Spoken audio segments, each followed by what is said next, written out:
अब आ रही है आवाज? अब आप लोग सुन सकते हैं मुझे? मैसेज करें।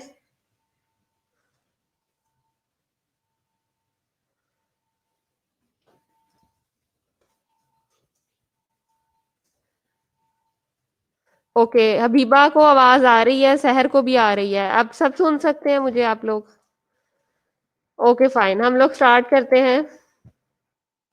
Okay good. Hypothesis testing, last time हमने पढ़ा था हाइपोथेसिस फॉर्मुलेशन। हाइपोथेसिस क्या होता है? जैसे कि मैंने आपको लास्ट लेक्चर में भी बताया था कि हाइपोथेसिस कहते हैं किसी भी चीज की अजम्पशंस, कोई भी आइडिया, कोई भी रिसर्च टॉपिक, कोई भी काम जब हम करते हैं तो उस टॉपिक के बारे में जब हम कोई भी अजम्पशंस ड्रॉ करते हैं तो उसको हाइपोथेसिस कहते हैं।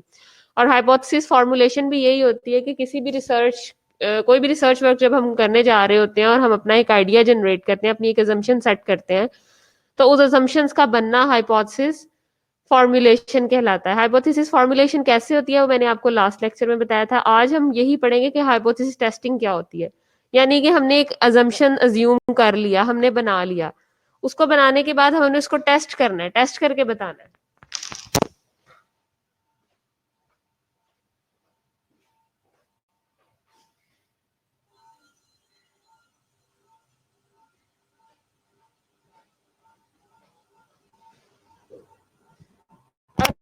टेस्ट करके बताना है कि क्या कितना जो हमने ये अपना मफरूजा सेट किया है, जो हमने अपनी अजम्पशन ड्रॉ की है, ये किस हद तक ठीक है, किस हद तक बेहतर है। तो अब उस हाइपोथेसिस टेस्टिंग का आज हमारा आज का लेक्चर है। कैसे करते हैं हम ये लोग देखते हैं। In this session, what is hypothesis testing? Hypothesis testing होती क्या है? Number 2, interpreting and selecting the significance level. Significance level क्या होता है? Number 3, type 1 and type 2 error. Number 4, one tail and two tail test. Number 5, hypothesis test for population mean. Number 6, hypothesis test for population proportion. Number 7, hypothesis test for population standard deviation. Okay, what is hypothesis testing? Hypothesis testing refers to making an assumptions called hypothesis. जैसे कि मैंने आपको last lecture में भी बताया था कि hypothesis होता क्या है। हाइपोथेसिस कहते हैं कि किसी भी किस्म की कोई अजम्पशंस बना लेना, किसी भी किस्म का कोई आइडिया जनरेट कर लेना, उसको फॉर्मुलेट कर लेना अपनी रिसर्च क्वेश्चन के अकॉर्डिंग, या जिस चीज पे, जिस टॉपिक पे आप रिसर्च कर रहे हैं उसको आप हाइपोथेसिस कहते हैं। ठीक है, वो किसी भी पॉपुलेशन के पैरामीटर पे हो सकता है। पॉपुलेशन अब किस चीज की हो सकती है? इंसानों की भी हो सकती है, जानवरों की भी हो सकती है, ठीक है, बेजान आइटम्स भी हो सकती है, कुछ भी आपकी पॉपुलेशन हो सकती है। Number 2, collection sample data. ठीक है, अब सैंपल डाटा आप कलेक्ट करते हो। Number 3, calculate sample statistics. मतलब डाटे में से जब आप कैलकुलेट करते हो चीजों को स्टैट्स के टेस्ट लगा के, तो उसे सैंपल स्टैटिस्टिक्स बोलते हैं। Number 4, using a sample statistics to evaluate a hypothesis. अब जब आप सैंपल स्टैटिस्टिक्स को एवेल्युएट करते हो, सैंपल स्टैटिस्टिक को कैलकुलेट करते हो हाइपोथेसिस की एक्चुअल वैल्यू निकालने के लिए। इसका क्या मतलब है? कहता है how likely is that our hypothesised parameter is correct. यानी कि जब हम एक चीज ड्रॉ कर लेते हैं तो उस पर हम स्टैट के डिफरेंट टेस्ट लगाते हैं, ये देखने के लिए कि जो हमने एक मफरूजा सेट किया है, जो हमने एक हाइपोथेसाइज्ड पैरामीटर सेट किया है, वो कितने परसेंट करेक्ट है और कितने परसेंट फॉल्स है। To test the validation of our assumption, we determine the difference between the hypothesized parameter value and the sample value. दो तरह की वैल्यू होती है। एक वो वैल्यू जो कि एक्चुअल वैल्यू होती है, जो कि हमें टेस्ट से पहले की पता होती है, यानी कि जो हम लोगों को कह ले कि कैलकुलेटेड होती है, जो हमें पता होता है कि ये इसकी सैंपल वैल्यू। और दूसरी वो वैल्यू होती है जो कि हाइपोथेसाइज्ड वैल्यू होती है, यानी कि जो हम अज्यूम कर रहे होते हैं कि नहीं, बल्कि सैंपल वैल्यू से जो डिफरेंस आएगा वो थोड़ा बहुत 0.5% होगा, 0.6% होगा, वो हाइपोथेसाइज्ड वैल्यू होती है, फर्ज की हुई वैल्यू होती है। ठीक है, तो हम लोग क्या करते हैं, सैंपल स्टैटिस्टिक्स क्यों निकालते हैं? इसी लिए निकालते हैं कि सैंपल वैल्यू और हाइपोथेसाइज्ड वैल्यू के डिफरेंस को कैलकुलेट करने के लिए। ठीक है, समझ आइए, आगे चलते हैं।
जिन लोगों को स्लाइड शो हो रही है वो मैसेज करें मुझे। जिन लोगों को स्लाइड शो हो रही है वो लोग मुझे मैसेज करें।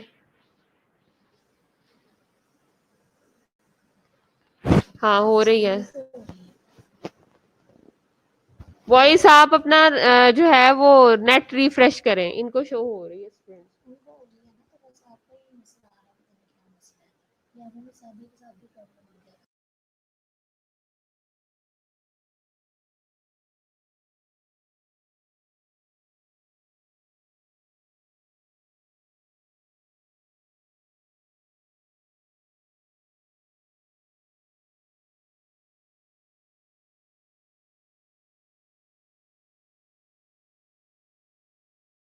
जैसे ही ये स्लाइड्स मुझे शो नहीं हो रही हैं, पिछले वाली जो 2 स्लाइड ना, वो जैसे ही प्रिंट आता है मैं आपको प्रिंट से पढ़ा देती हूँ। हम पढ़ते हैं 2 तरह के हाइपोथेसिस होते हैं, एक अल्टरनेटिव हाइपोथेसिस होता है और एक होता है आपका नल हाइपोथेसिस। अब नल हाइपोथेसिस क्या है मैं आपको बताती हूँ, वो प्रिंट आता है तो फिर मैं आपको बताती हूँ।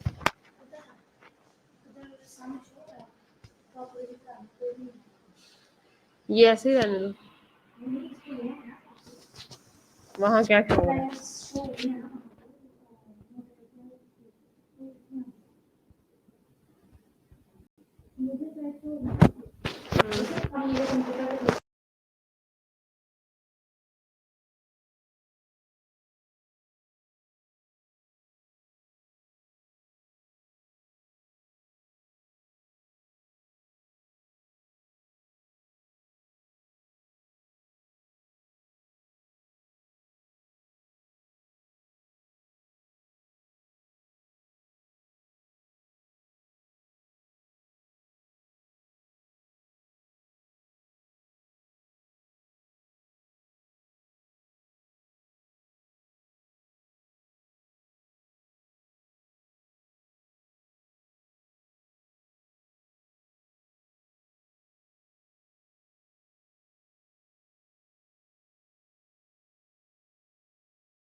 ओके क्लास, आप सुन सकते हैं मुझे सब लोग, मेरी आवाज आ रही है सबको?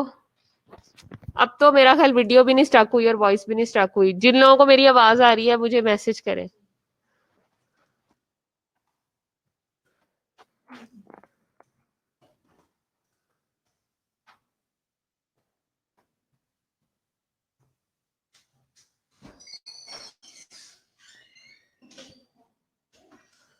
जी मुझे मैसेज करें जो लोग मुझे सुन सकते हैं।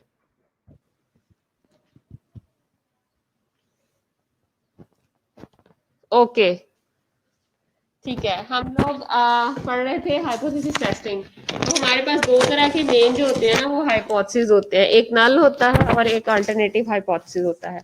जैसे कि आपकी प्रीवियस स्लाइड में मैंने बताया कि हाइपोथेसिस टेस्टिंग क्या होती है, सैंपल स्टैटिस्टिक्स क्या होते हैं। नेक्स्ट जो आपकी स्लाइड है वो है हाइपोथेसिस टेस्टिंग। एक है नल हाइपोथेसिस और एक है अल्टरनेटिव हाइपोथेसिस।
ओके, आवाज आ रही है? अब जूलियस आपको आवाज आ रही है? जो लोग मुझे सुन सकते हैं मुझे मैसेज करें ताकि मुझे पता चले। हाइपोथेसिस टेस्टिंग में दो तरह की हाइपोथेसिस होती है, एक नल हाइपोथेसिस होता है और एक अल्टरनेटिव हाइपोथेसिस होता है। नल हाइपोथेसिस को एच फॉर हाइपोथेसिस, और नल का मतलब होता है जीरो, यानी कि नल हाइपोथेसिस जीरो हाइपोथेसिस, और जो अल्टरनेटिव हाइपोथेसिस हाइपोथेसिस एच है और उसके साथ जो अल्टरनेटिव है वो ए शो करता है। ठीक है, तो आपने याद रखना है जब भी एच जीरो आएगा तो उसका मतलब होगा नल हाइपोथेसिस, और एच ए आएगा तो उसका मतलब होगा अल्टरनेटिव हाइपोथेसिस। अब दोनों होते क्या है? नल हाइपोथेसिस है कि state the hypothesised value of the parameter before sampling, the assumptions we wish to test or the assumptions we are trying to reject. For example, population mean, mean जो होता है वो होती है एवरेज। कोई भी चीज जो एवरेज होती है ना उसको मीन कहते हैं, उसको हम म्यू से डिनोट करते हैं, इसको बोलते हैं mu. Mu is equal to 20। There is no difference between Coke and diet Coke. ठीक है, यानी कि कोई भी ऐसी चीज, कोई भी ऐसी एजम्पशंस जिसको हम क्या कर रहे होते हैं, कि जिसको हम देख रहे होते हैं, उसको कैलकुलेट करने से पहले कहते हैं कि ये चीज ठीक नहीं है, लेकिन बाद में वो एक्चुअली वो चीज ठीक होती है। तो ये होता है नल हाइपोथेसिस, यानी कि जो अजम्पशंस हम कह रहे होते हैं टेस्ट करने से पहले, जो मफरूजा हम कायम कर रहे होते हैं, वो हम कहते हैं कि वो चीज ठीक है, लेकिन बाद में वो चीज ठीक नहीं होती। तो ये होता है नल हाइपोथेसिस। ठीक है, अल्टरनेटिव हाइपोथेसिस क्या होता है? All the possible alternative other than the null hypothesis. अब वो सारी चीजें जो कि नल हाइपोथेसिस नहीं है वो सारी की सारी किस में आ जाएंगी? अल्टरनेटिव में आ जाएंगी। मिसाल के तौर पर यहाँ पे देखें, पॉपुलेशन मीन जो है वो 20 था, लेकिन यहाँ पे population mean is not equal to 20। ठीक है, या तो वो बड़ा हो सकता है, म्यू इज ग्रेटर देन 20, और mu is less than 20। So there is a difference between Coke and diet Coke. ये एक आम एग्जांपल है कि जैसे हम कहते हैं कि एक जो कोक की बोतल है और डाइट कोक है जो कि डायबिटिक पेशेंट लेते हैं, हम कहते हैं कि उनमें कोई डिफरेंस नहीं है, स्टार्ट में हम ये कहते हैं। ठीक है, ये हमारी क्या है? ये हमारी हाइपोथाइज्ड वैल्यू है, लेकिन हमारी सैंपल वैल्यू क्या निकलती है कि अगर उनमें डिफरेंस आ जाता है, डिफरेंस आ जाता है तो इसका मतलब वो क्या है? नल हाइपोथेसिस हो गया, क्योंकि हमने ये कहा था कि उन दोनों के दरमियान में डिफरेंस नहीं है, ये आपका नल हाइपोथेसिस है। और अगर डिफरेंस आ जाता है तो वो आपका other than null hypothesis is alternative hypothesis. इसकी समझ जिसको आई है मुझे प्लीज इनबॉक्स करें।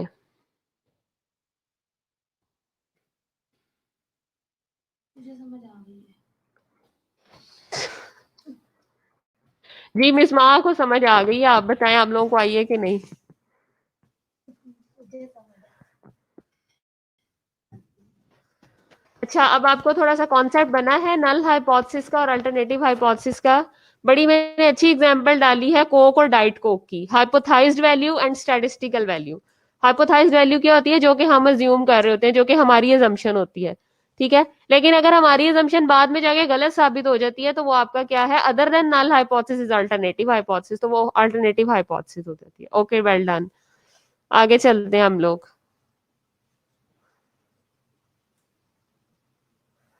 अगली जो आपकी स्लाइड है वो है नल हाइपोथेसिस। ये डिटेल में आ गया। Null hypothesis, H for hypothesis, और साथ जो छोटा सा जीरो लगा हुआ है, इट शोज नल हाइपोथेसिस। ठीक है, जीरो शो, नल मतलब zero. Null hypothesis represents a theory that has been put forward either because it is believed to be true or because it is used as a basis for an argument and has not been proven. For example, in clinical trial of a new drug, the null hypothesis might be that the new drug is no better on average than the current drug. We would write H naught, there is no difference between the two drugs on an average. मिसाल के तौर पे वो कहता है कि null hypothesis की theory ये है कि हम लोगों का ये यकीन होता है, it is believe to be true और because it is use as a basis for an argument और हैज नॉट बीन प्रूवन। कोई भी ऐसी चीज जिसको हम बेस बना लेते हैं अपनी अजम्पशंस को ठीक साबित करने के लिए, हम अज्यूम कर रहे होते हैं ना, हम एक मफरूजा कायम कर रहे होते हैं और हम उस मफरूजे के साथ कुछ वैल्यू सेट कर लेते हैं, ऐसा होगा तो ऐसा होगा, ऐसा होगा तो ऐसा होगा। अब हमने उसको प्रूव करके दिखाना होता है, और अगर हमारी चीज कोई चीज गलत साबित हो जाती है तो वो रिजेक्शन में चली जाती है, मतलब वो गलत है, वो नल हाइपोथेसिस में आ जाती है। इसी तरह से उसने ये कहा है कि दो ड्रग्स हैं, ठीक है, ये दोनों एक ड्रग के मुकाबले पे एक नई ड्रग का ट्रायल किया जा रहा है, ठीक है, पेशेंट्स के ऊपर, और हम ये कहते हैं कि जो न्यू ड्रग है is no better on average, यानी एवरेज अगर उसका हम बेनिफिट चेक करते हैं ना, एक चीज होती है टोटल, एक चीज होती है एवरेज। एवरेज में क्या होता है कि जितने नंबर्स होते हैं आप उन सब नंबर्स को प्लस करके उतने नंबर्स के ऊपर डिवाइड कर देते हैं। मिसाल के तौर पर अगर 8 वैल्यूज हैं, 904, 910, 911, 912, 913, तो स्टैट्स में यही है ना कि इन 8 वैल्यूज को जमा करके आपने नंबर ऑफ वैल्यूज के ऊपर डिवाइड कर दे तो वो क्या निकल आता है, मीन निकल आता है, एवरेज निकल आती है। तो इसी तरह से ये आपको बता रहा है कि अगर तो there is no difference between new drug and the previous drug on average, अगर एवरेज उनका कोई खास फर्क नहीं है, कोई ऐसा नहीं है कि ब्लड प्रेशर 1 2 3 रीडिंग नीचे चला गया हो पुरानी ड्रग से, नई ड्रग खाने से भी उतना ही बीपी रह रहा है जितना पुरानी ड्रग से रह रहा है, तो फिर क्या ख्याल है, कोई फायदा है? नल हाइपोथेसिस क्या हो जाएगा आपका, एक्सेप्ट हो जाएगा, क्योंकि there is no difference and other than null hypothesis is the alternative hypothesis. वही वाली एग्जांपल आ गई कि there is no difference between Coke and diet Coke. Okay, आगे है आपका अल्टरनेटिव हाइपोथेसिस। यहीं पे पढ़ा दो, sorry. Okay, alternative hypothesis stands for H A. इसको हम एच ए इसलिए कहते हैं कि इसके साथ ए डिनोट होता है ना, अल्टरनेटिव हाइपोथेसिस है। Alternative hypothesis is a statement of what a statistical hypothesis test is set up to establish. For example, in the clinical trial of the new drug, the alternative hypothesis might be that the new drug has effect on average compared to that of the current drug. We would write HA. HA क्या है? आपका alternative hypothesis. The two drugs have different effects on average, or HA, the new drug is better than the current drug on average. The result of hypothesis tests reject H node in the favor of HA or do not reject null hypothesis. वही बात आ गई कि अगर आपने 2 drugs का trial शुरू किया और 2 ड्रग के ट्रायल शुरू करने के बाद अगर आपको लगता है कि ऑन एवरेज आपकी जो कन्वेंशनल ड्रग है, प्रीवियस ड्रग है, उसके मुकाबले में नई ड्रग का इफेक्ट बेहतर है या नई ड्रग का इफेक्ट उससे कुछ ज्यादा है, ठीक है, तो आपका जो अल्टरनेटिव हाइपोथेसिस है वो क्या हो जाता है, एक्सेप्ट हो जाता है in the replacement of rejection of null hypothesis. क्योंकि उसमें तो हम ये कह रहे थे ना कि there is no difference between Coke and diet Coke, there is no difference between new drug and previous drug, but in alternative hypothesis हम ये कह रहे हैं कि देर इज अ डिफरेंस और ऑन एवरेज, एवरेज बात करते हैं कि एवरेज किसी भी मेडिसिन का इफेक्ट थोड़ा बहुत ज्यादा है कन्वेंशनल ड्रग से, ये अल्टरनेटिव हाइपोथेसिस है आपका। ओके, नेक्स्ट है selecting and interpreting the significance level. Significance level क्या होता है? सिग्निफिकेंस क्या होती है? समथिंग और some kind of statement which is significant. Significant कोई भी ऐसी चीज जो कि कुछ ना कुछ अहमियत रखती है। अब उसका लेवल क्या है, हमने इसमें ये डिसाइड करना है। Deciding on the criteria for accepting और रिजेक्टिंग द नल हाइपोथेसिस, यानी कि या तो हम नल हाइपोथेसिस रिजेक्ट कर रहे हैं या अल्टरनेटिव हाइपोथेसिस हम एक्सेप्ट कर रहे हैं, तो उसका सिग्निफिकेंस लेवल क्या है, कितने परसेंट ये बात ठीक है कि रिजेक्शन या एक्सेप्टिंग बात जो है किसी भी हाइपोथेसिस का करना वो ठीक है या नहीं ठीक है, अगर है तो कितने परसेंट सिग्निफिकेंस है, कितने परसेंट हमारे लिए अच्छा है। This is called significance level. Significance level refers to the percentage of the sample mean that is outside a certain prescribed limit. For example, testing a hypothesis at 5% levels of significance means. मिसाल के तौर पे मैं कहती हूँ कि कोई भी न्यू ड्रग है वो 5% ज्यादा अच्छी है कंपैरेटिवली कन्वेंशनल ड्रग के, कंपैरेटिवली आपकी पुरानी ड्रग के ब्लड प्रेशर की, ठीक है, यानी कि मैंने उसके नई ड्रग को जो मैंने अच्छा कहा है, जो सिग्निफिकेंट कहा है पुरानी ड्रग से, वो मैंने 5% कहा है, ठीक है, on average statistical point of view से। This is called significance level. और कितना कम अच्छी है पुरानी ड्रग नई ड्रग से? 5%। 5% उसमें कुछ ऐसी क्वालिटीज हैं जो कि ज्यादा है पुरानी ड्रग से, that we reject the null hypothesis. अब पुरानी ड्रग हमने क्या कर दी, रिजेक्ट कर दी, तो क्या रिजेक्ट कर दिया हमने? बेसिकली नल हाइपोथेसिस को रिजेक्ट कर दिया, ठीक है। That we reject the null hypothesis if it falls in the 2 regions of the 0.025, यानी कि ये वो रेंज बताई हुई है। Do not reject the null hypothesis if it falls the region of the 0.95%। अब आप मुझे ये बताएं, आप लोग स्टैट्स के स्टूडेंट भी हैं, आप स्टैट्स भी पढ़ते हैं, तो 0.025 वैल्यू ज्यादा होती है या 0.95% ज्यादा वैल्यू काउंटेबल होती है? ऑब्वियसली 0.95% वैल्यू जो होती है वो ज्यादा काउंटेबल होती है, वो ज्यादा सिग्निफिकेंट होती है। जितना आप फ्रैक्शंस की तरफ लेफ्ट साइड पे मूव करते जाएंगे आपका काउंट नंबर डाउन होता जाएगा। तो अगर कोई चीज, अगर कोई ड्रग 0.95% ज्यादा सिग्निफिकेंट है तो व्हाट इट शोज, सिग्निफिकेंट नहीं है तो व्हाट इट शोज कि जो आपका नल हाइपोथेसिस है वो रिजेक्ट हो गया. The higher the level of the significance, the higher the probability of rejecting the null hypothesis when it is true. ठीक है, यानी जितना आपका सिग्निफिकेंस का लेवल बढ़ता जाएगा उतनी आपकी नल हाइपोथेसिस को रिजेक्ट करने की प्रोबेबिलिटी भी क्या होती जाएगी, बढ़ती जाएगी. ठीक है, और मतलब in fact in other sense we can say कि आप किसी चीज को सही साबित कर जो कि सही है उसको आप गलत साबित करे जा रहे हो, करे जा रहे हो, करे जा रहे हो. ठीक है, तो acceptance region, narrow acceptance region आपका नैरो होता चला जाएगा. नेक्स्ट है आपके पास टाइप 1 एंड टाइप 2 एरर. 0.95% बेटा, इसका मतलब ये होता है कि 100 में से कह लें 95%. 0.95 का मतलब ये है. ठीक है, फ्रैक्शन में लिखा हुआ है ना, तो 0.95 आप पॉइंट हटा दें, 100 में से 95%, इसको हम ये बोलते हैं. ठीक है, okay, type 1 error. Type 1 error refers to the situation when we reject the null hypothesis when it is true. ठीक है, wrongly rejected. यानी कि अगर हम wrongly किसी null hypothesis को reject कर देते हैं एमी जिद में आके, और एक्चुअली वो क्या होता है, वो ठीक होता है. ठीक है, we reject the null hypothesis when it is actually true. तो ये क्या होता है, ये टाइप 1 एरर होता है. यानी कि किसी सही चीज को हम गलत साबित कर रहे होते हैं, नल हाइपोथेसिस को हम क्या कर रहे होते हैं, हम फोर्सफुली उसे जो गलत साबित कर रहे होते हैं एक्चुअली वो ठीक होता है. यानी कि there is a difference, when there is a difference between Coke and diet Coke. जब डिफरेंस है तो हम नहीं, हम जबरदस्ती कहते हैं कि देयर इज नो डिफरेंस, तो हम रोंगली रिजेक्ट कर रहे हैं ना नल हाइपोथेसिस को, तो टाइप 1 एरर है आपका.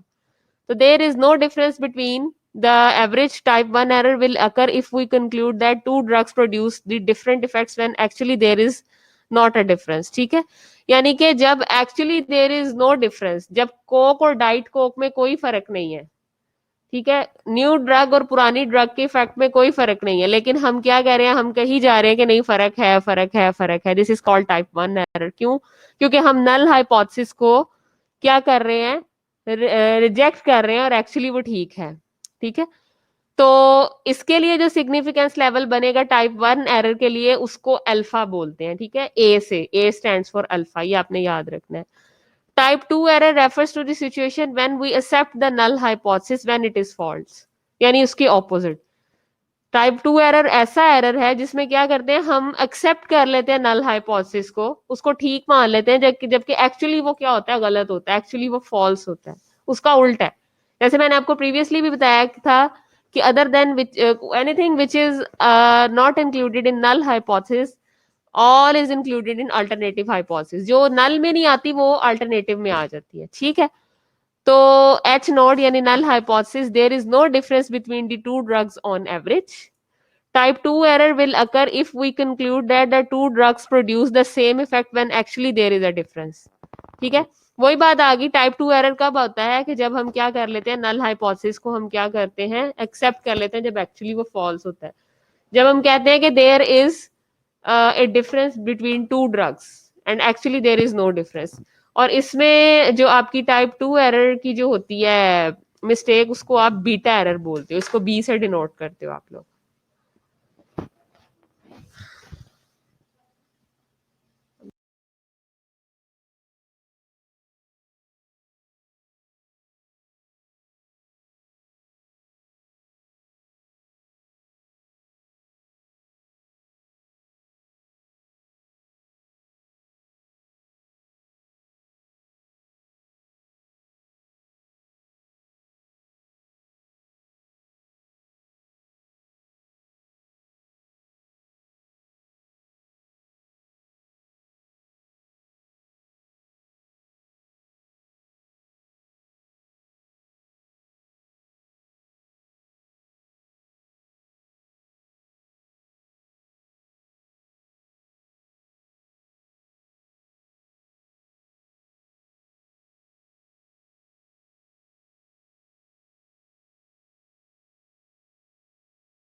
रोनाल्ड, अब आपको आवाज आ रही है? मैसेज करके बताएं जिन लोगों को आवाज आ रही है. Type 1 and type 2 error example अब मैं आप लोगों को समझाने लगी हूँ. Your null hypothesis is that battery for the heart pacemaker, अब जिनको आवाज आ रही है वो मैसेज करें। Your null hypothesis is that battery for the heart pacemaker an average life of 300 days, ठीक है, with the alternative hypothesis that the average life is more than 300 days, you are quality control manager for the battery manufacturer. ये उसने एक scenario बयान किया है कि आप लोग क्वालिटी कंट्रोल मैनेजर के तौर पे काम कर रहे हो, ठीक है, और आप लोगों को पता है या आप लोग ये ज्यूम करते हो या आपका नल हाइपोथेसिस ये है कि 300 दिनों से नीचे जो है वो हार्ट पेसमेकर काम करता है, लेकिन अल्टरनेटिव हाइपोथेसिस क्या होगा कि 300 दिनों से ज्यादा पेसमेकर काम करता है। तो would you rather make a type 1 error, type 2 error, ठीक है, based on your answer to a part should you use you high or low or a low significance level. यानी कि अगर तो आप टाइप 1 एरर करोगे तो आपका सिग्निफिकेंस लेवल क्या होगा, अल्फा होगा ना, टाइप 1 एरर में अल्फा होता है, और अगर आप टाइप 2 एरर करोगे तो तब आपका सिग्निफिकेंस ऑफ लेवल क्या होगा, बीटा होगा, टाइप 2 में बीटा आता है, ठीक है। तो इट डिपेंड्स अब कि वाकई वो जो बैटरी मैन्युफैक्चरर है, कंट्रोल क्वालिटी कंट्रोल मैनेजर जो वो बना रहा है, उसको हमने ये देखना है कि वो कितनी कैपेसिटी का जो है वो हार्ट पेसमेकर यूज कर रहा है, उसके अकॉर्डिंग ही हम अफरूजा बना सकते हैं, हाइपोथेसिस बना सकते हैं। अब एच नोट अल्टरनेटिव हाइपोथेसिस क्या है, एवरेज लाइफ ऑफ पेसमेकर 300 दिन है, 300 डेज है, और अल्टरनेटिव हाइपोथेसिस क्या है कि 300 दिनों से ज्यादा है, ग्रेटर देन 300 डेज है। It is better to make a type 2 error where H node is false. That's why average life is actually more than 300 days. ठीक है, मतलब अगर एक्चुअली उसकी लाइफ 300 डेज से ज्यादा है तो आपका नल हाइपोथेसिस क्या हो जाएगा, फॉल्स हो जाएगा ना वो, ठीक है, लेकिन हम एक्सेप्ट कर लेते हैं उसको, एक्चुअली वो फॉल्स है, 300 दिनों से ज्यादा है, लेकिन हम उसको एक्सेप्ट कर रहे हैं एंड एज्यूम डैट कि नहीं, जो एवरेज लाइफ है हार्ट पेस मेकर की वो 300 दिन ही है, हालांकि ऐसा नहीं है, एक्चुअली 300 दिनों से हार्ट पेस मेकर की वैल्यू ज्यादा है, ठीक है। As we increase the significance level alpha, we increase the chance of making a type 1 error. Obviously, we know, मैंने आपको पीछे स्लाइड्स में बताया था कि टाइप 1 एरर के लिए जो सिग्निफिकेंस लेवल है वो कौन सा होता है, अल्फा होता है, और जितना हम टाइप 1 एरर की तरफ मूव करेंगे मतलब हम क्या कर रहे होंगे, हम अल्फा की तरफ जा रहे होंगे, ठीक है। Since here it is better to make a type 2 error, we shall choose a low alpha. Two tail test, अब दो पैरामीटर्स को साइमल्टेनियसली साथ में मैयर करना, मिसाल के तौर पे एक हाइपोथेसिस के अंदर दो पैरामीटर को मैयर करना टू टेल टेस्ट कहलाता है। Two tail test will reject the null hypothesis if the sample mean is significantly higher और lower than the hypothesized mean. मैंने आपको बताया था कि दो तरह के मीन होते हैं, एक सैंपल मीन होता है यानी कि जो एक्चुअल होता है, और एक होता है हाइपोथेसाइज्ड मीन, ठीक है, यानी कि जो हमने अज्यूम किया होता है, जो हमारी assumptions के ऊपर बेस करता है। तो अगर कहता है two tail test will reject the null hypothesis if the sample mean is significantly higher, अगर तो सैंपल का जो मीन है उसका एवरेज है वो हायर आ जाता है या लोअर आ जाता है देन द हाइपोथेसाइज्ड मीन के, तो ये टू टेल टेस्ट होता है, यानी कि या तो वो हाई हो जाएगा या वो लो हो जाएगा आपके किससे, आपके सैंपल मीन से। अप्रोप्रिएट व्हेन एच नॉट क्या है, आपका नल हाइपोथेसिस, यानी कि mu is equal to mu naught, and alternative hypothesis क्या है, when mu is not equal to mu naught. Mu क्या है, यहाँ पे जो यू का निशान है इसको म्यू कहते हैं, ये मीन के लिए यूज होता है, ठीक है, मीन एवरेज। अच्छा जी, अब उसने एक सिनेरियो बताया है, the manufacturer of the light bulb wants to produce a light bulb with the mean life of 1000 hours, यानी कि उसने बल्ब बनाए हैं और वो कह रहा है कि ये 1000 घंटे चल सकते हैं।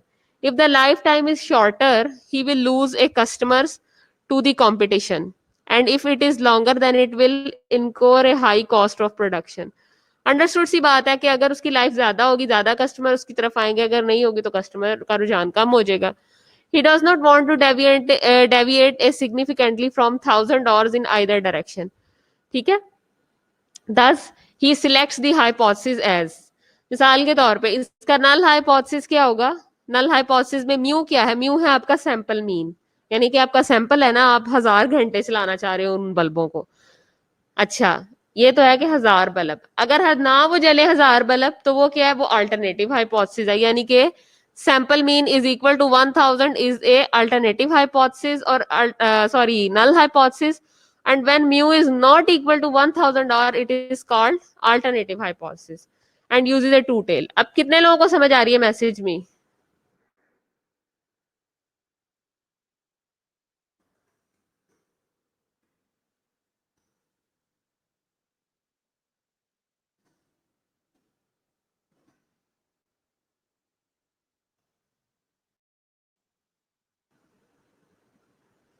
कितने लोगों को समझ आ रही है, या फिर ऑनलाइन लेक्चर लगा के खुद सोए हुए हो तुम लोग?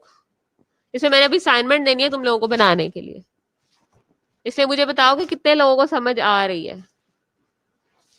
सब सो गए हैं क्या क्लास में?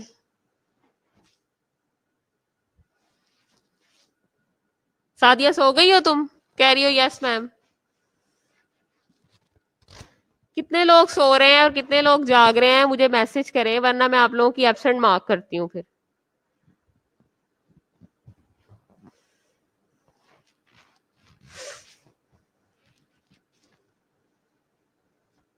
सिर्फ सादिया सो रही है और कोई नहीं सो रहा, इसका मतलब क्या? पहले यस मैम फिर नो मैम, ये क्या हो रहा है? जाग रहे हैं, चले जी। लुबना जाग रही है, बाकी सादिया पहले सो रही थी, अब वो भी जाग गई है। ओके, वन टेल टेस्ट क्या है? One sided test is a statistical hypothesis test in which values for which we can reject the null hypothesis H naught are located entirely in one tail of the probability distribution. यानी कि one sided test का मतलब ये है कि एक parameter को अगर आपने स्टडी करना है, वन साइडेड आपने जो है वो वेरिएबल को टेस्ट करना है, वन साइडेड टेस्ट। इफ्रा को बहुत हंसी आती रहती है हर वक्त। इफ्रा तुम्हें समझ आ रही है? तुम्हें मैंने असाइनमेंट तुम जमा नहीं करवाती हो टाइम पे, ठीक है ना? और हंसी देखो इसकी जरा, लेक्चर में नहीं इसने बोलना होता, ठीक है? या तो हमने कहा था कि सिग्निफिकेंटली, या तो स्टैटिस्टिकल वैल्यू से आपका जो एवरेज होगा वो या तो ज्यादा हो जाएगा या फिर कम हो जाएगा। लोअर टेल्ड, अब इसमें लोअर टेल्ड इसी को लिए कह रहा है। लोअर टेल टेस्ट क्या है? Will reject the null hypothesis if the sample mean is significantly lower than the hypothesised mean. यानी दो चीजें मैंने आपको बताई थी, हाइपोथाइज्ड मीन होता है या सैंपल मीन होता है। सैंपल वो होता है जो एक्चुअल होता है, हाइपोथाइज्ड वो होता है जो कि आप अज्यूम कर रहे होते हो। तो अगर सैंपल मीन आपका सिग्निफिकेंटली क्या है, लोअर आ जाता है आपके हाइपोथाइज्ड मीन से, ठीक है, यानी कि mu is equal to mu naught and mu is greater than mu naught, ठीक है, तो ये आपका लोअर टेल टेस्ट है। अच्छा जी, यानी कि आप कह लें कि म्यू इज इक्वल टू 1000 जो कि उस कस्टमर ने कहा, उस प्रोडक्शन मैनेजर ने, और अगर 1000 घंटों से नीचे चलता है तो वो आपका अल्टरनेटिव हाइपोथेसिस है।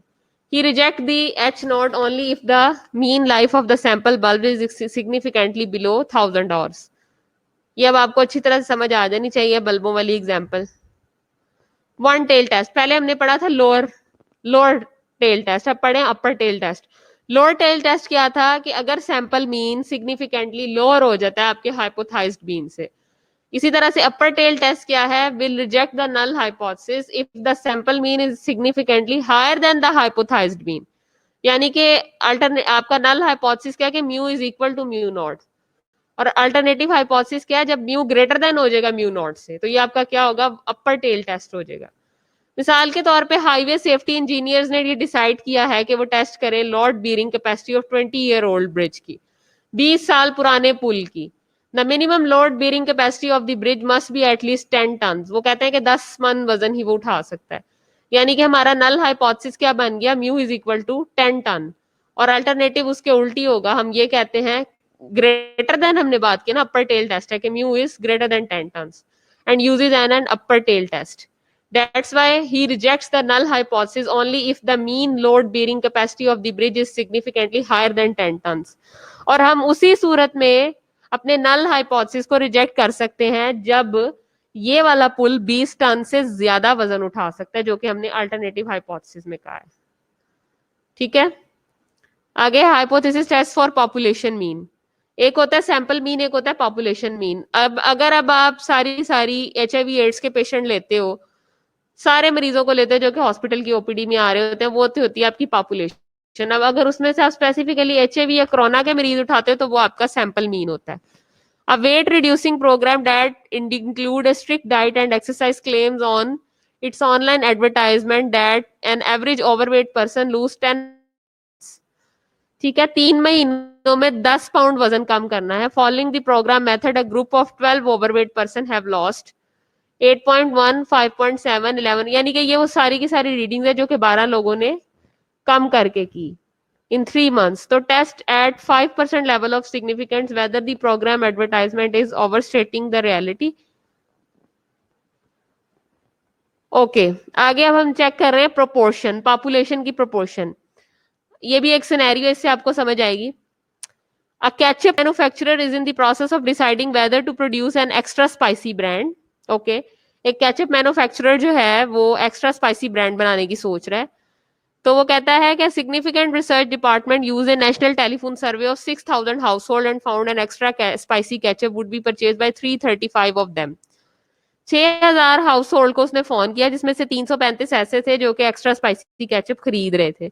A much more extensive study made 2 years ago showed that 5% of the household would purchase the brand then. At a 2% significance level, should the company conclude that there is an increase in trust in the extra spicy flavor. ठीक है, अब ये उसने बात proportion की कर दी है कि कितने परसेंट, कितनी प्रोपोर्शन में एक्स्ट्रा स्पाइसी केचप मैन्युफैक्चरर जो है वो तैयार करता है. 6,000 घर में से 335 उसने एक सडन सर्वे में की. उसके फिर उसने 2 years की स्टडी की.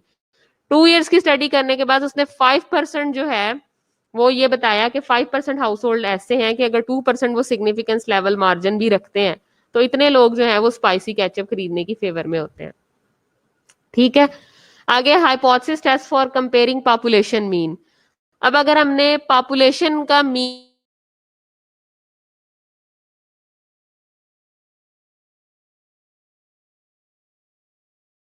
1996 and the average annual for the turnover the past 30 days was found to be 3.23% and the sample standard deviation was 0.5%. A year earlier, a sample of 38 money market funds showed an average rate of return 4.36%. यानी कि population mean में मैंने आपको पहले भी बताया कि आप टोटल पॉपुलेशन को कंसिडर करते हो और टोटल पॉपुलेशन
होटल चेन है जो कि डिसाइड कर रही है whether to convert more its rooms into non-smoking rooms.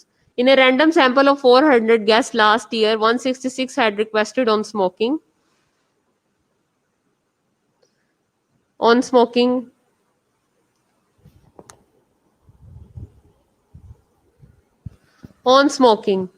This year, 205 guests in a sample of 380 preferred the non-smoking error. आप लोग सब मिस वहां नेक्स्ट लेक्चर कर दें अपलोड. ओके ठीक है. Support your recommendation by testing the appropriate hypothesis at 0.01% level of significance. वही बात आ गई कि एक तरफ आपने एक चीज डिसाइड करनी है कि इतने परसेंट अकोमोडेशन इतने पॉपुलेशन के लिए है. अगर तो नहीं है आप उसको रिजेक्ट कर देते हो तो वो आपका अल्टरनेटिव में आ जाता है. कितने लोगों को इस लेक्चर की समझ आई है मुझे जरा यस करें ताकि मैं उनको असाइनमेंट दूं.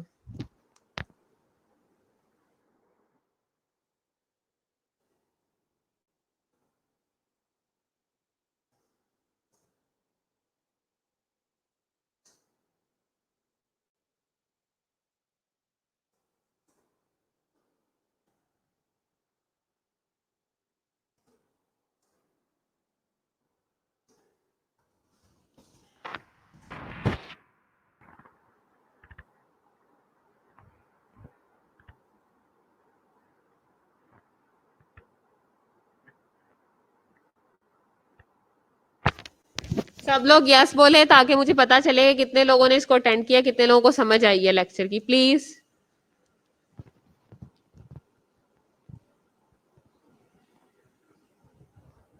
सब लोग यस बोले.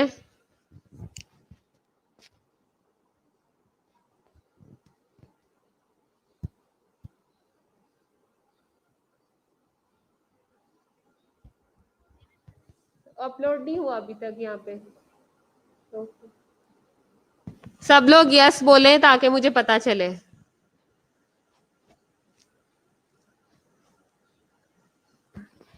अभी आपकी जो है वो 10 मिनट्स की ब्रेक है. अभी आप 10 मिनट्स के लिए ब्रेक ले लें. इसके बाद फिर मैं नेक्स्ट लेक्चर आपकी जो क्वालिटेटिव रिसर्च है उसके लिए मैं आती हूँ. एग्जैक्ट 10 मिनट्स के बाद आप लोगों ने दोबारा मुझे यहाँ पे नजर आना है ताकि मैं उसकी अटेंडेंस भी मार्क कर सकूं. अभी आप लोगों के लिए 10 मिनट्स की ब्रेक है नेक्स्ट लेक्चर के स्टार्ट से पहले. Get ready for qualitative research. नहीं बिल्कुल भी नहीं. सहर का आपके साथ क्लास ले रही है, मैं उसकी अटेंडेंस नहीं मार्क करूंगी अनलेस अंटिल वो मुझे लैदा से शो नहीं होगी. Sorry to say Habiba.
Class come online, your 10 minutes are completed. Okay online आ जाए सब लोग प्लीज।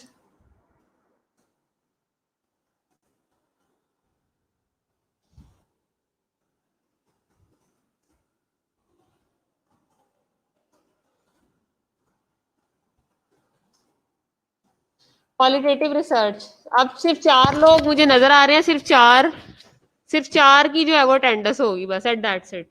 क्वालिटेटिव रिसर्च कहता है form of social inquiry that focus on the way people interpret and make sense of their experience and the world in which they live. Basically qualitative research is a type of research, एक research की type है जिसमें हम लोगों के साथ उनकी किसी भी एक्सपीरियंस के ऊपर, उनकी क्वालिटी के ऊपर बात करते हैं, उनके रियल लाइफ एक्सपीरियंस के ऊपर बात करते हैं। जैसे कि उसने कहा है form of social inquiry. Social inquiry क्या होती है? सोशल बेसिकली क्या होता है? सोसाइटी, सोसाइटी से निकला है ना, समाज, मुआशरा, ठीक है।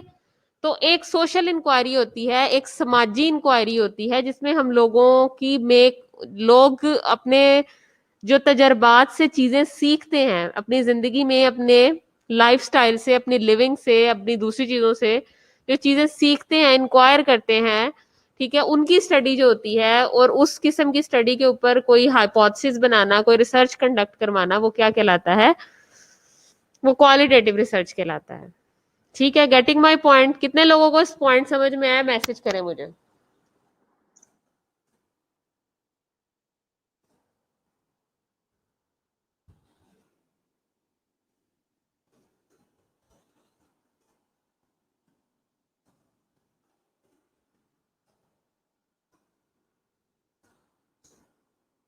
Okay, qualitative oblique quantitative difference. Number 1 qualitative का देखें, the aim is a detailed description, ठीक है, एंड उसका देखें the aim is to classify, यानी कि डिटेल्ड डिस्क्रिप्शन। जैसे मिसाल के तौर पे ब्लड प्रेशर की गोली अगर मरीज खा रहा है तो डॉक्टर आके उसको बताता है कि मैं बीपी की गोली खा रहा हूँ।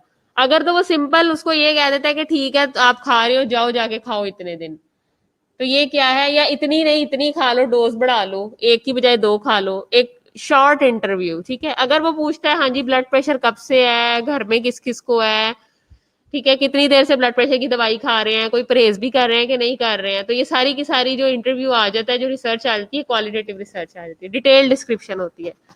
रिसर्चर में ओनली नो रफली इन एडवांस व्हाट और शी इज लुकिंग फॉर, ठीक है। एडवांस में वो उसे पता होता है कि मैंने किस चीज के ऊपर बात करनी है, लेकिन इसमें क्या है? इसमें feature, count them and construct statistical models in an attempt to explain who is observe, what is observe.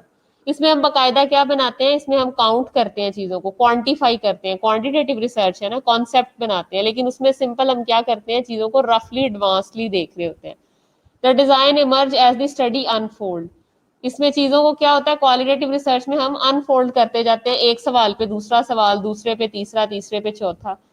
इसमें क्या है? Researcher knows clearly in advance what he और she is looking for.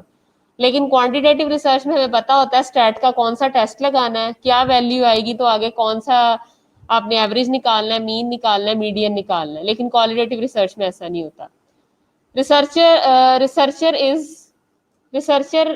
Is the data gathering instrument. अब qualitative research में direct researcher जो होता है वो बैठा होता है और लोगों के साथ बात कर रहा होता है, रिसर्च इंस्ट्रूमेंट के तौर पे काम करता है। All aspect of the study are carefully designed before the data is collected, ठीक है। लेकिन इसमें हम किसी से भी करवा सकते हैं डाटा कलेक्ट, हाँ नो में, हाँ ना में अपने क्वेश्चनरी फिल करवाना है ना। Subjective, individuals interpretation of the event is important, यानी कि लोगों की इंटरप्रिटेशन इवेंट से रिलेटेड इंपॉर्टेंट होती है। सब्जेक्टिव इंटरप्रिटेशन क्या होता है? सब्जेक्टिव डाटा आपको पता है ना क्या होता है? Subject myself as qualitative. लेकिन उसमें क्या होता है? डाटा आपका ऑब्जेक्टिव होता है, डाटा न्यूमेरिकल होता है, नंबर्स की फॉर्म में होता है। Researcher tends to become subjectively immersed in the subject matter, ठीक है। और रिसर्चर जो होता है वो एज ए सब्जेक्टिवली इमर्स्ड होता है सब्जेक्ट मैटर के अंदर। लेकिन दूसरी तरफ देखा जाए तो quantitative data is more efficient able to test hypothesis. Researcher tends to remain separated from the subject matter.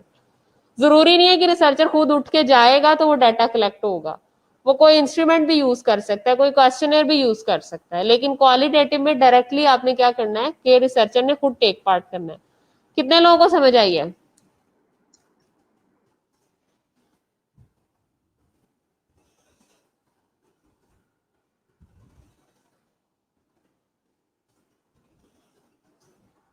Okay next चलते हैं। नेक्स्ट है main types of the qualitative research. कितनी टाइप्स होती है क्वालिटेटिव रिसर्च की, अब ये देख लेते हैं। पहले आपके पास आ गई case study, grounded theory, phenomenology, ethnography and historical research. Case study क्या होती है? केस स्टडी नाम से ही जाहिर है कि खास किस्म का केस होगा, उसके पूरी की पूरी हमने एक रिसर्च डिजाइन करनी है, लेकिन क्वालिटेटिव टूल्स को यूज करते हुए। Attempts to shed light on the phenomena by study in depth a single case. Example of the phenomena: the case can be individual person, an event, group or an institution। ठीक है, अब वो case क्या है कि एक HIV का patient भी हो सकता है, कोरोना का पेशेंट भी हो सकता है, सर्विसेज हॉस्पिटल पूरा का पूरा हो सकता है, म्यू हॉस्पिटल पूरा का पूरा हो सकता है, कोरोना एपिडेमिक पूरा का पूरा एक इवेंट है, लेकिन इसके ऊपर केस स्टडी बन सकती है। ठीक है, तो एक सिंगल केस के ऊपर जब हम किसी फिनोमेना पे बात करते हैं तो वो केस स्टडी में आ जाता है। Grounded theory, theory is developed inductively from A corpus of the data acquired by the participants observer. यानी कि ग्राउंडेड थ्योरी में हम इंडक्टिव अप्रोच यूज करते हैं। इंडक्टिव अप्रोच क्या है? Specific to general. यानी जब हम किसी फिनोमेना को टेस्ट कर रहे होते हैं तो हम ये देखते हैं कि प्रीवियसली कौन सी थ्योरी इस पे पहले लगाई गई है, उससे रिलेटेड वो थ्योरी हम अपनी हाइपोथेसिस पे लगाते हैं और ग्राउंडेड थ्योरी बना लेते हैं। phenomenology describes the structure of the phenomenology नाम से जाहिर है फिनोमेना को टेस्ट करना। describe the structure of the experience as they present themselves to consciousness without resource to theory, deduction or assumptions from other discipline। यानी कि grounded theory में inductive approach use होती है और जो फिनोमेनोलॉजी है उसमें डिडक्टिव अप्रोच यूज होती है। यानी कि डिडक्टिव अप्रोच क्या होती है? फ्रॉम जर्नल टू स्पेसिफिक, लेकिन आपकी इंडक्टिव अप्रोच क्या होती है? From specific to general. आगे आगे एथनोग्राफी। एथनोग्राफी कहते हैं focuses on the sociology of the meaning through close field of observation of socio cultural phenomena. Typically ethnographer focus on the community, यानी कि खास किस्म का कल्चर उस कम्युनिटी का, उस एरिया का, उस जगह का, उसको मद्देनजर रखते हुए जो आप खास किस्म की रिसर्च उस एरिया में कंडक्ट करवाते हैं उसको एथनोग्राफी कहते हैं। आगे आ जाता है हिस्टोरिकल। हिस्टोरिकल में आ जाता है systematic collection and objective evaluation of the data related to past occurrence in order to test hypothesis concerning cause and effects or trends of these events that may help to explain present events and anticipate future events। Historical से मुराद ये होता है कि previously history में कौन सी चीजें चल रही हैं। मिसाल के तौर पे लंग कैंसर टोबैको करवाती है, स्मोकिंग करवाती है। ठीक है, अगर हमने इसको रिट्रोस्पेक्टिवली स्टडी करना हो और प्रोस्पेक्टिव स्टडी करना चाह रहे हो, लेकिन रिट्रोस्पेक्टिवली हमने एसोसिएशन डेवलप करनी हो। रिट्रोस्पेक्टिव कहते हैं पुरानी हिस्ट्री में क्या काम हुआ है। जैसे कि मैंने बताया कि टोबैको स्मोक करने से ही लंग कैंसर होता है और आपने ये प्रूव करना है आज की स्टडी में, तो ये हिस्टोरिकल स्टडी के अंदर आ जाती है कि पिछली चीजों को मद्देनजर रखते हुए।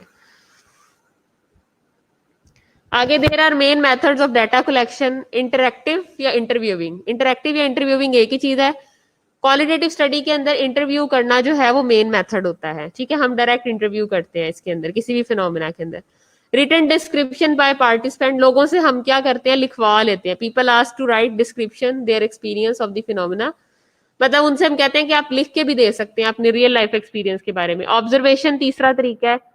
Descriptive observation of the verbal and non verbal behaviour, यानी उनकी बॉडी लैंग्वेज से उनसे एक सवाल करते हैं तो उसका जवाब मांगते हैं उनको देखते हुए, ये ऑब्जर्वेशन में आ जाता है। Analysis begin when the data is first collected and is used to guide decision related to further data collection.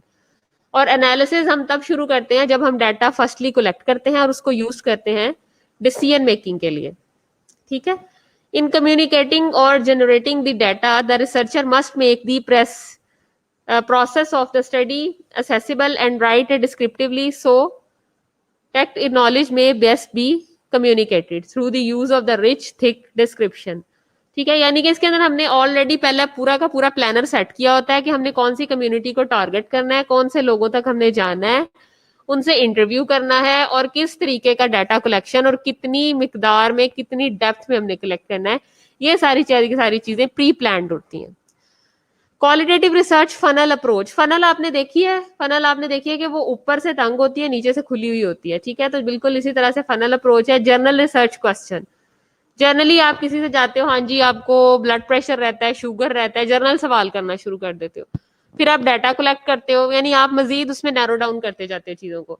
अच्छा, ब्लड प्रेशर आपके वालिद साहब को भी था, आपकी वालदा को भी था, आपकी हेरिडिटी में रन कर रहा है, यानी कि जर्नल क्वेश्चन है। फिर आप नैरो डाउन होते गए, आपको ब्लड प्रेशर कब से रह रहा है, कितनी देर से रह रहा है, आप ब्लड प्रेशर की कौन सी दवाई खा रहे हैं, कितने सालों से खा रहे हैं, परहेज कर रहे हैं तो परहेजी खाना क्या खा रहे हैं, कितनी देर से खा रहे हैं, ठीक है। और एट दी एंड आप कंक्लूजन ड्रॉ करते हैं, यानी कि आप उसकी फैमिली हिस्ट्री से होते होते, कब से ब्लड प्रेशर हो रहा है से होते होते नैरो डाउन आपने होता जाना है कि कौन सी दवाई खा रहे हैं, कितनी देर से खा रहे हैं, कितनी मिकदार में खा रहे हैं, परहेजी खाना का खा रहे हैं। आपने फनलिंग शेप में आते जाना है, नैरो डाउन करते जाना है अपने क्वेश्चन को।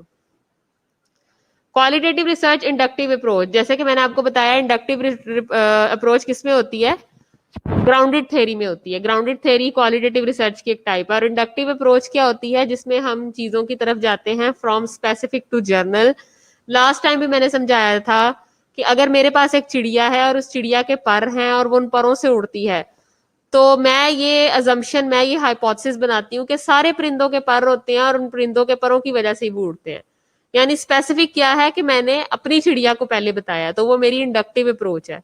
अगर मैं ये कहती कि सारे परिंदों के पर होते हैं और वो परिंदे उन परों से उड़ते हैं और मेरे पास भी एक चिड़िया है, तो मेरी चिड़िया भी परिंदों से ही उड़ेगी, तो वो क्या है, वो डिडक्टिव होगी, यानी वो जर्नल टू स्पेसिफिक। अगर मैं अपनी चिड़िया से शुरू करती हूँ और आगे की तरफ जाती हूँ सारे परिंदों की तरफ, तो ये इंडक्टिव अप्रोच है। यानी specific narrow researcher question, specific narrow researcher question होता है, रिसर्च क्वेश्चन होता है, ठीक है।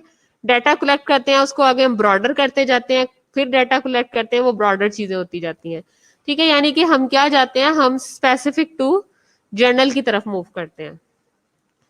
नेक्स्ट है क्वालिटेटिव रिसर्च मेथड, ट्राइएंगुलेशन। ट्राइएंगुलेशन क्या होती है, methods to enhance the validity and reliability of the qualitative research। triangulation का मकसद ये होता है कि validity and reliability, यानी कि उस डाटा को वैलिड बनाने के लिए, उस डाटा को रिलायबल बनाने के लिए जो अप्रोच यूज होती है वो ट्राइएंगुलेशन होती है। Number 2, enhances accuracy of the interpretation, यानी कि जब हमने डाटा कलेक्ट करने के बाद उसको इंटरप्रेट करना है, उसको रीड करना है, तो उसकी एक्यूरेसी को बढ़ाने के लिए ट्राइएंगुलेशन यूज होती है। confirms that the data collected is not due to the chance or circumstances, और ये भी कंफर्म ट्रायंगुलेशन से होता है कि ये डाटा बाय चांस नहीं लिया गया या सिर्कमस्टेंशियल नहीं है, बल्कि प्री प्लान्ड है, ठीक है। ये ट्रायंगुलेशन के पर्पसेस है। Triangulation, collect data from multiple sources, collect data in multiple ways from subjects, collect different kinds of data in multiple ways from multiple subjects, ठीक है। मिसाल के तौर पे collect data from multiple sources, multiple sources में क्या हो सकता है, मैं interview teachers, principles and parents, यानी कि आप डाटा कलेक्ट कर रहे हो, उसमें सब्जेक्ट आपका टीचर भी हो सकता है, प्रिंसिपल भी हो सकता है, पेरेंट भी हो सकता है। Collect data in A multiple ways from subject, मिसाल के तौर पे मैं इंटरव्यू एंड ऑब्जर्व स्टूडेंट्स, ठीक है। Collect different kinds of data in multiple ways, different kind of data है लेकिन मल्टीपल वे से लिया जा रहा है फ्रॉम मल्टीपल सब्जेक्ट। मिसाल के तौर पे may review student record, interview teachers, observe students, यानी कि इसमें सब्जेक्ट भी डिफरेंट हो गए, उनका इंटरव्यू भी डिफरेंट हो गया और मल्टीपल सब्जेक्ट हो गए।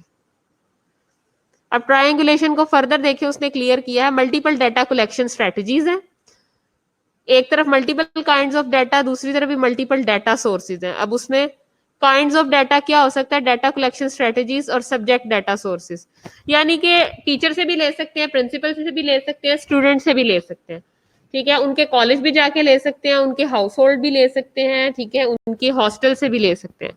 मल्टीपल सोर्सेज है, मल्टीपल सब्जेक्ट्स है, ट्रायंगुलेशन है। ट्रायंगुलेशन का मकसद क्वालिटेटिव रिसर्च में क्या होता है कि रिसर्च, क्वालिटेटिव रिसर्च की एक्यूरेसी को साबित करने के लिए, डाटा जो गैदर किया है उसकी ऑथेंटिसिटी को, उसकी एक्यूरेसी को प्रूव करने के लिए। स्ट्रेंथ्स, अब क्वालिटेटिव रिसर्च की ताकत क्या क्या होती है, एम्स टू अंडरस्टैंड मीनिंग, आप डेप्थ में किसी से जाके बात करते हो, उस फिनोमेना को समझते हो, 2 मिनट बात करने का मौका मिल जाता है, पेशेंट भी सेटिस्फाइड हो जाता है। Number 2, interpretation in particular setting, situation and condition, और आप क्या करते हो, चीजों को डिफरेंट सिचुएशन के अंदर, डिफरेंट कंडीशन के अंदर अच्छे से रीड कर सकते हो। मिसाल के तौर पे मैं किसी के घर जाके अगर उससे इंटरव्यू करती हूँ HIV के ऊपर या ब्लड प्रेशर के ऊपर, तो वो उस सिचुएशन, उस कंडीशन में ज्यादा अच्छा डाटा देगा, ज्यादा कंफर्टेबल होगा, क्योंकि मैं उसके घर चली गई हूँ। Rigorous and systematic data collection and analysis often concurrently, यानी कि रिग्रेस एंड सिस्टमेटिक, यानी हम सिस्टम वाइज चलते हैं, पूरा एक प्रोसेस होता है, एक प्रोटोकॉल होता है, फिर उसी तरह से डाटा कलेक्शन के बाद एनालिसिस का भी प्रोटोकॉल होता है पूरा। एक क्या होता है, एक वो होता है आपके पास मेथड होता है जिसके तहत आप चलते हो। डाटा रिच इन डिस्क्रिप्शन, ठीक है, और डाटा जो है वो डिटेल्स उसके अंदर ज्यादा सारी होती है। डिस्क्रिप्शन कहते हैं डिटेल्स को। Concept drive from the data itself, और जिस मकसद के लिए हम डाटा ले रहे होते हैं हमें कॉन्सेप्ट को पता है ना। अब ये तो नहीं ब्लड प्रेशर के लिए डाटा ले रहे हैं और कॉन्सेप्ट ये हो गया शुगर पे हम लोग जो है वो बात कर लें, ऐसा तो नहीं है ना। कॉन्सेप्ट क्लियर होना चाहिए हमारा। Aims to explore and communicate, ठीक है। एम क्या है, कम्युनिकेट करना, एक्सप्लोर करना। हाइपोथेसिस जनरेशन पहले भी हमने पढ़ा, हाइपोथेसिस फॉर्मुलेशन, जनरेशन, फिर testing. Needs for a reflexive account, tell how the study was done, ठीक है। Need for triangulation, multiple point of observation. Triangulation का क्या मकसद है क्वालिटेटिव रिसर्च के अंदर, पहले भी पढ़ा है कि उसकी एक्यूरेसी को बताने के लिए, ठीक है, उसकी उसको कंफर्मेशन करने के लिए, उसकी असेसिबिलिटी और वैलिडिटी को उस डाटा की बढ़ाने के लिए ट्रायंगुलेशन होती है। और बहुत सी मल्टीपल जगहों पे हम क्या करते हैं, ऑब्जर्व करते हैं चीजों को। चैलेंजेस क्या आते हैं क्वालिटेटिव रिसर्च के अंदर, स्मॉल स्केल होती है, यानी कि हम 10-12 लोगों के इंटरव्यू से ज्यादा इंटरव्यू नहीं कर सकते, हम लोग तो पागल हो जाएंगे। 3 घंटे का इंटरव्यू है, 1 to 1 हम कर रहे हैं, ब्लड प्रेशर के ऊपर, शुगर के ऊपर, HIV एड्स के ऊपर, कोरोना के ऊपर। तो स्मॉल स्केल पे करते हैं ना। क्वांटिटेटिव स्टडी में तो सैंपल साइज होता है 300, 400, 500, लेकिन कभी ऐसा मुमकिन हुआ कि क्वालिटेटिव में 500 बंदों का इंटरव्यू कर रहे हो, 600 बंदों का इंटरव्यू कर रहे हो? नहीं, एक्यूरेट नहीं है ना। तो चैलेंज यही है कि स्मॉल स्केल स्टडी होती है। Non representative sample, sample representative नहीं होता क्योंकि इसका साइज छोटा होता है। बाइस बाइस कहते हैं, यानी कि मिक्सिंग, फेवरेटिज्म के चांसेस ज्यादा होते हैं। मिसाल के तौर पे मुझे पता है कि फलाने मोहल्ले में मिस्टर एक्स जो है वो कोरोना पॉजिटिव है, तो इधर उधर फिरने की बजाय मैं क्यों ना क्वालिटेटिव रिसर्च करनी है, उसी को जाके पकड़ लूं और उसी से डेटा ले लूं। बाइसनेस आ जाती है। एक्सेस टू सैंपल, वही बात आ गई, ठीक है।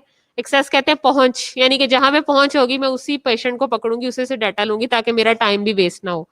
टाइम कंज्यूमिंग है, देखें तीसरा चैलेंज, चौथा लिखा हुआ है। रिकॉर्ड कीपिंग का मसला आ जाता है। डाटा रिडक्शन, डाटा जो है वो कम पड़ जाता है, पता नहीं चलता कौन सा डाटा कहाँ पे सेट करके रखे। Relationship between the researcher and the researched, ठीक है, रिलेशनशिप डेवलप हो जाता है आपके रिसर्चर और रिसर्च के दरमियान में। सब्जेक्टिविटी आ जाती है, यानी कि आप चीजों ज्यादा आप सब्जेक्ट को एलोकेट करते हो। सब्जेक्ट यानी कोई भी पेशेंट, आप कहते हो कि मैं बस उसी पेशेंट से लूं। रिलायबल नहीं रहती वो ज्यादातर चीजें, वेरिफिकेशन नहीं रहती उनकी। Difficulty in studying large population, large population को तो आप क्वालिटेटिव में स्टडी कर ही नहीं ना सकते, क्योंकि इतने ज्यादा लोगों के साथ आप क्या उनके रियल लाइफ एक्सपीरियंस जाके स्टडी करेंगे, उनके साथ कहानी डाल के बैठेंगे, आपका भी टाइम वेस्ट होगा, टाइम कंज्यूमिंग होगा, अगले का भी होगा, आप भी हेडेक फील करेंगे। आगे है मिक्स्ड मेथड, जिसमें क्वालिटेटिव और क्वांटिटेटिव दोनों होता है। बिफोर क्वांटिटेटिव, यानी मिक्स मेथड, मिक्स से याद, जैसे आप मिक्स चाट खाते हो, मिक्स कोई भी चीज करके खाते हो, यानी जिसमें क्वालिटेटिव की भी रूह आ रही हो और क्वांटिटेटिव की आ रही हो, सो मिक्स मेथड बोलते हैं। तो before quantitative to develop hypothesis, quantitative से तो पहले आप सबको पता है ना कि हम हाइपोथेसिस मफरूजा बनाते हैं जिसपे हमने बोलना होता है, फिर हम उसके कॉन्सेप्ट को एक्सप्लोर करते हैं, फिर हम क्वांटिटेटिव रिसर्च की टर्मिनोलॉजीज को डिफाइन करते हैं, उसको डिस्क्राइब करते हैं, ठीक है। अलोंग साइड क्वांटिटेटिव एक्सप्लेन करते हैं, एलिमिनेट करते हैं, क्वालिफाई करते हैं और इलस्ट्रेट करते हैं, ठीक है। After quantitative results are available, अब हमने क्वांटिटेटिव स्टडी कर ली, हमने नंबर्स निकाल लिए, अब हमने क्या करना होता है, अब हमने रिजल्ट्स निकाल लिए। टू फॉलो अप सब ग्रुप्स ऑफ द इंटरेस्ट, यानी हम फॉलो अप लगा देते हैं सब ग्रुप्स और ग्रुप्स का। फॉलो अप का क्या मतलब है, यानी कि हम देखते हैं क्या है, जो हमने इंटरवेंशन की है, जो हमने स्टडी किया, उसके रिजल्ट्स क्या आ रहे हैं, या हम कोई नई चीज ऐड करें तो उसके रिजल्ट्स क्या आ रहे हैं। एक्सप्लोर अनएक्सप्लेन्ड स्टैटिस्टिकल रिलेशनशिप, ठीक है, कुछ ऐसी चीजें जिनके ऊपर स्टैट का टेस्ट नहीं लगता, हम उनको भी एक्सप्लेन करते हैं। और फिर एट दी एंड हम क्या करते हैं, डिसीजन मेकिंग की तरफ जाते हैं। ओके क्लास, यहाँ पे आपका आज का लेक्चर एंड हो गया है। अब क्वारी सेशन है आपका। इस लेक्चर से रिलेटेड जितने लोगों की क्वारी है वो मुझे मेरे से पूछ सकते हैं, आई एम ऑन एयर। और जितने लोग इस टाइम मुझे शो हो रहे हैं मैं उनकी अटेंडेंस मार्क करने लगी हूँ, बाकी सारे फेल हैं और एब्सेंट हैं। अब मुझे सारे मैसेज करके यस करें ताकि मुझे पता चले, और ये भी बताएंगे कितने लोगों को मेरे लेक्चर की समझ आई है। मैं वेट कर रही हूँ।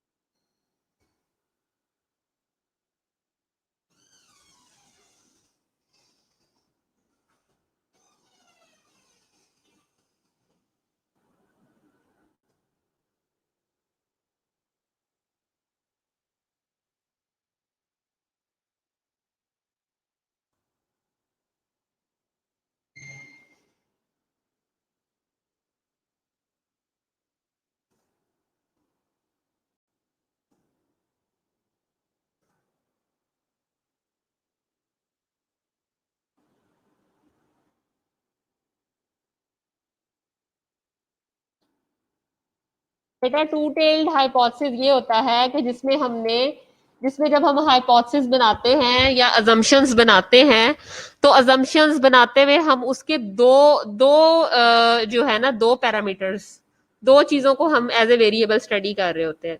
यानी कि मिसाल के तौर पे मैं कहती हूँ कि पैरासीटामोल और पेनाडोल और कॉलपोल।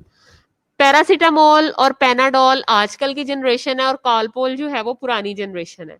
तो मैं ये कहती हूँ कि मैं एक स्टडी के ऊपर ट्रायल करने जा रही हूँ और मैं ये बताना चाहती हूँ कि पेनाडोल और पैरासीटामोल कॉलपोल की बजाय ज्यादा अच्छा इफेक्ट देती हैं। क्यों? क्योंकि पैरासीटामोल और पेनाडोल जो हैं वो न्यू ड्रग हैं और कॉलपोल जो है वो पुरानी ड्रग है। यानी कि जहां पे आपके वेरिएबल्स, यहाँ पे आपके पैरामीटर्स एक से ज्यादा हो जाए, ठीक है, एक से ज्यादा आपके पास जो है वो प्रोबेबिलिटी बढ़ जाए, नंबर ऑफ आंसर्स जो है वो बढ़ जाए, और आप एक से ज्यादा पैरामीटर्स का कंपैरिजन या स्टडी एक सिंगल यूनिट के साथ कर रहे हो, तो उसको टू टेल्ड हाइपोथेसिस बोलते हैं। Getting my point Sadia? यानी उसकी दो टेल है ना, एक से ज्यादा आप मफरूजा कायम कर रहे हो। है मेफिनेमिक एसिड ही है, ठीक है, पैरासीटामोल सॉल्ट एक ही है, लेकिन आप दो जो एक कन्वेंशनल ड्रग के मुकाबले में दो एडवांस ड्रग्स को पढ़ रहे हो, ठीक है। सही है, समझ आ गई है? और किसी को कोई कंफ्यूजन लेक्चर में तो प्लीज मेरे से सवाल करें ताकि मुझे पता चले। Please answer me. सारे मुझे सिर्फ 6 लोग नजर आ रहे हैं। हबीबा नजर आ रही है, सादिया नजर आ रही है, इफ्रा आई है, बाकी कोई नहीं, बस इनकी अटेंडेंस ही लगेगी। बस मैं इन्हीं की अटेंडेंस लगाऊंगी, बाकी किसी की अटेंडेंस नहीं लगाऊंगी। अब आप लोगों के पास 2 मिनट हैं, अगर किसी की कोई क्वेरी है तो आप लोग मुझसे क्लियर कर सकते हैं। Please you can clear. और सादिया अपनी असाइनमेंट जो है वो करेक्ट करके भेजे, ठीक है। आप लोगों की असाइनमेंट बिल्कुल भी नहीं ठीक है। ये इस लेक्चर के साथ मैं असाइनमेंट कल आप लोगों की ऐड कर दूंगी। आप लोगों ने मुझे क्वालिटेटिव रिसर्च के 5 पॉइंट्स जो है वो लिख के भेजने हैं।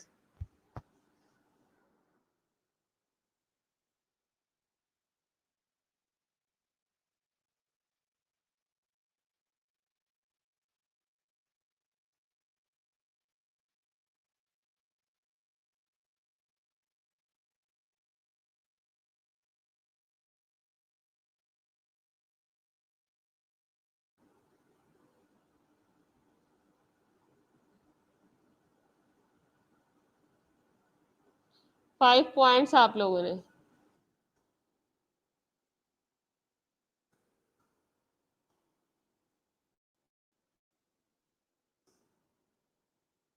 जो आप लोगों की रिसर्च की असाइनमेंट है, आप लोगों ने write 5 major points of qualitative research, ये मुझे लिख के भेजने हैं, ठीक है। इसको आपने अपने जहन में रखना है।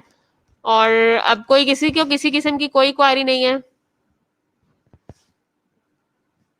बेटा मैंने पहले भी बताया था कि जो इन विट्रो है वो कोई भी ऐसी चीज जो कि लैब में की जाती है, और इन विवो ऐसी चीज जो कि लैब से बाहर की जाती है, ठीक है।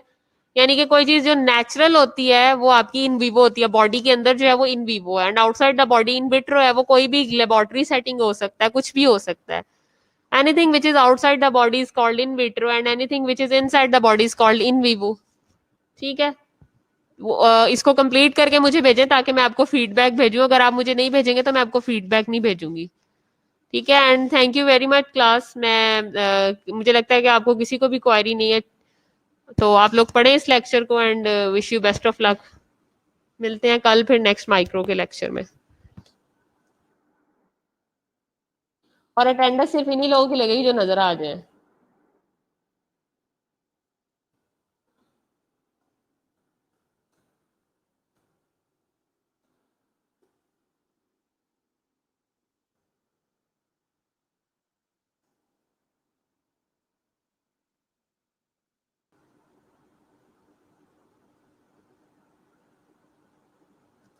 गूगल पे नहीं, आप मुझे अपने उसके ऊपर कर दें, जीमेल के ऊपर कर दें। जिसकी जीमेल जीमेल आपके पास आईडी है मेरी, जीमेल पे सेंड करें।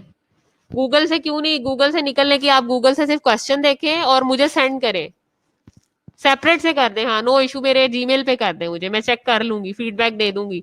अब आपने मुझे जीमेल पे की थी, मुझे आपकी गलती का अंदाजा हो गया, मैंने आपको फीडबैक दिया है, आपने इतने बुरे तरीके से एंडोटॉक्सिन एग्रोटॉक्सिन लिखा हुआ है, वो लिखने का तरीका है। कंपैरिजन हमेशा लाइन लगा के किया जाता है। आप लोगों को कितनी दफा मैं समझाऊंगी? उसको जीमेल पे मुझे सेंड करें। Okay class, take care.